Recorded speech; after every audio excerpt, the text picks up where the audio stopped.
അസ്സലാമു അലൈക്കും വറഹ്മത്തുള്ളാഹ്. പെണ്ണിനെ തേടിപ്പോയ കള്ളൻ മഹാനായ കഥ.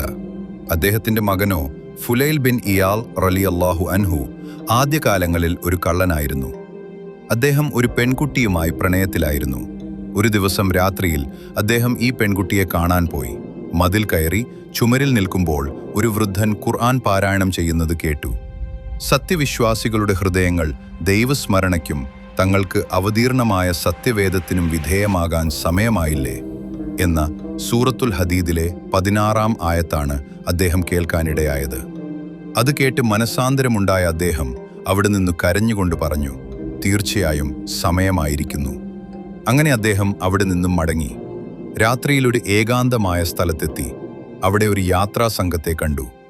അവരിൽ ചിലർ പറയുന്നുണ്ടായിരുന്നു, നമുക്ക് യാത്ര ചെയ്യാം. മറ്റു ചിലർ പറഞ്ഞു, രാവിലെ ആവട്ടെ, വഴിയിൽ ഫുലൈൽ കൊള്ളയടിക്കാൻ കത്തിരിക്കുന്നുണ്ടാവും. ഇത് കേട്ട് അദ്ദേഹം ചിന്തിച്ചു, രാത്രിയിൽ തെറ്റുകളിൽ മുഴുകിക്കഴിയുന്ന എന്നെ നല്ലവരായ മുസ്ലിംകൾ പോലും ഭയപ്പെടുന്ന അവസ്ഥയാണല്ലോ. ഇവരെ എനിക്ക് അള്ളാഹു കാണിച്ചു തന്നത് ഞാൻ നന്നാവാൻ വെന്നാവാൻ വേണ്ടി തന്നെയാണ്. അള്ളാഹുവേ, ഞാൻ നിന്നിലേക്ക് ഖേദിച്ചു മടങ്ങുന്നു. ആ നിമിഷം തന്നെ അദ്ദേഹം അള്ളാഹുവിലേക്ക് പശ്ചാത്തപിച്ചു മടങ്ങി. പിന്നീട് അദ്ദേഹം വലിയ പണ്ഡിതനും സൂഫിയുമായി മാറി. അദ്ദേഹത്തിന്റെ സൂക്ഷ്മതയും പരിത്യാഗവും കാരണം ഖലീഫ ഹാറൂൺ റഷീദിന് ഏറ്റവും കൂടുതൽ വിശ്വാസമുള്ള വ്യക്തി ഫുലൈൽ റളിയല്ലാഹു അൻഹു ആയിരുന്നു. ഫുലൈൽ റളിയല്ലാഹു അൻഹുവിന് അലി എന്നു പേരുള്ള ഒരു മകനുണ്ടായിരുന്നു.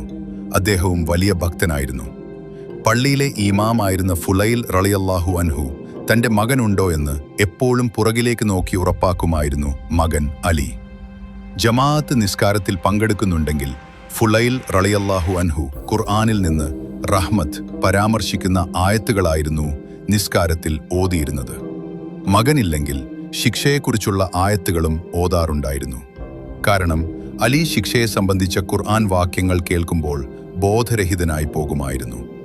ഒരു ദിവസം ഫുലൈൽ റളിയല്ലാഹു അൻഹു തന്റെ മകൻ പിറകിലുണ്ടെന്നത് മറന്നു അള്ളാഹുവിന്റെ ശിക്ഷയെക്കുറിച്ചുള്ള ആയത്തുകൾ ഓതി.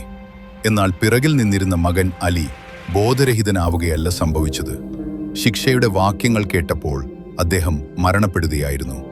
പിന്നീട് അദ്ദേഹത്തെ ഖുർആൻ കൊണ്ട് കൊല്ലപ്പെട്ടവൻ എന്ന് പറയപ്പെട്ടു.